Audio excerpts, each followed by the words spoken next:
মনের বিষয়টা আল্লাহ ছাড়া কেউ জানে না। আপনি দেখতে পারেন সমাজে অনেকে দাড়ি টুপি পাগড়ি জুব্বা সব লাগিয়ে ঘুরছে, তো বিশ্বাস করেন তাদের মনটা এমনও হতে পারে যে জানোয়ারের চেয়েও কুৎসিত, এমনও হতে পারে।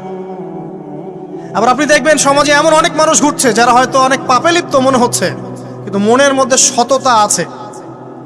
আর যার মনের মধ্যে সততা আছে আল্লাহ পাক কোনো না কোনো দিন ইনশাআল্লাহ তাকে হেদায়েত দিবে। এটা আমরা আমাদের অভিজ্ঞতা থেকেও দেখেছি।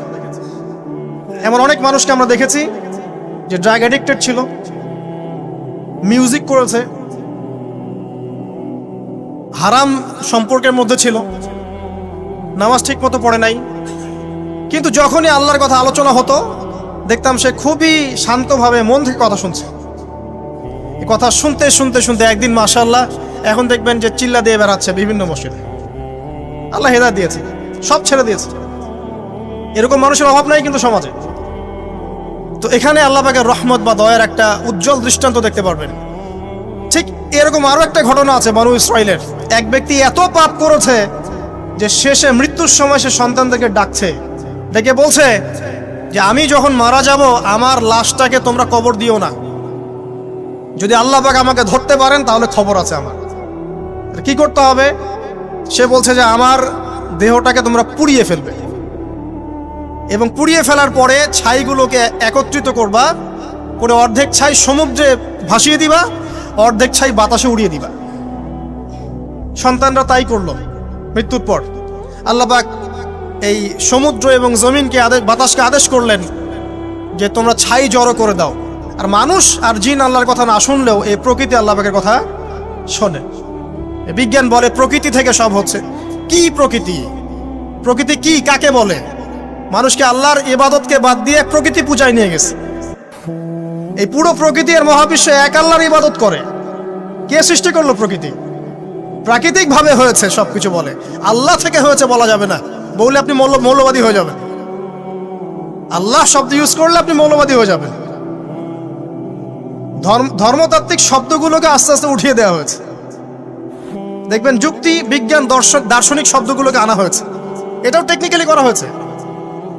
কোন সেকুলার মিডিয়াতে আপনি দেখবেন না ইনশাআল্লাহ বলছে। ইনশাআল্লাহ প্রমাণ করবে যে আপনি আস্তিক না নাস্তিক। তো প্রকৃতিকে আল্লাহ পাক আদেশ করলেন এই সমুদ্র ছাই জড়ো করো, এই বাতাস ছাই জড়ো করো। তারা ছাই জড়ো করে দিল।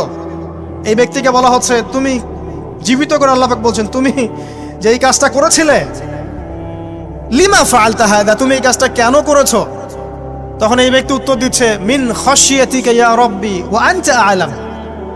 হে আল্লাহ, আমি আমার বুঝে যা এসেছে আপনার ভয়েই আমি এই কাজটা করেছি, আর আপনি খুব ভালো করেই জানেন যে আমি আপনার ভয়ে করেছি নাকি অন্য কোনো কারণে করেছি। মানে আপনি আমার মনের কথা জানেন। আল্লাহ পাক তাকে মাফ করে দিলেন। আপনাদেরকে আমি সেই ব্যভিচারী মহিলার কথাও মনে করাই।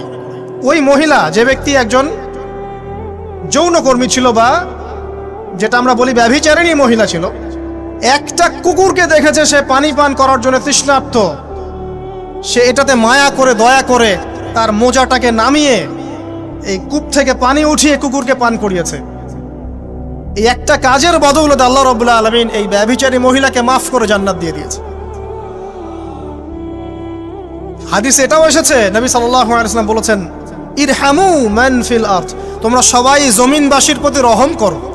জমিনে মুসলিমই থাকতে হবে, তাদের প্রতি রহম করতে হবে এমন নয়, জমিনবাসী যারাই আছে সবার প্রতি রহম করো, জাতি ধর্ম বর্ণ নির্বিশেষে। এমনকি পশু পাখির প্রতিও দয়া করো। ইরহামু মান ফিল আরদ, জমিনে যারা আছে সবার প্রতি রহম করো। ইয়ারহামুকুম মান ফিস সামা, যিনি আসমানে আছেন তিনি তোমাদের প্রতি রহম করবে ইনশাআল্লাহ। ইসলাম এই কথাগুলো বলেছে 1400 বছর আগে।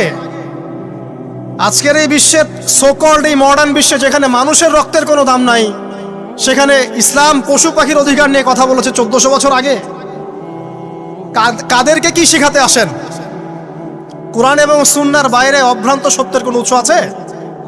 এখানে যা আছে তাই চূড়ান্ত।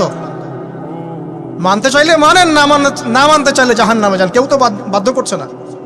লাকুম দীনুকুম ওয়ালিয়া দিন। আল্লাহ পাকের রহমত দেখেন। আরেকটা ঘটনা আছে এমন, একটা বিড়ালকে বেঁধে রেখেছিল এক মহিলা, খাবার দেয় নাই, কষ্ট দিয়েছে। একটা বিড়ালকে খাবার না দিয়ে কষ্ট দেওয়ার কারণে এই মহিলাকে আল্লাহ পাক জাহান্নামে পাঠিয়েছে। এরকম কত ঘটনা আছে, এই ঘটনাগুলো হাদিসের পাতায় বর্ণিত আছে।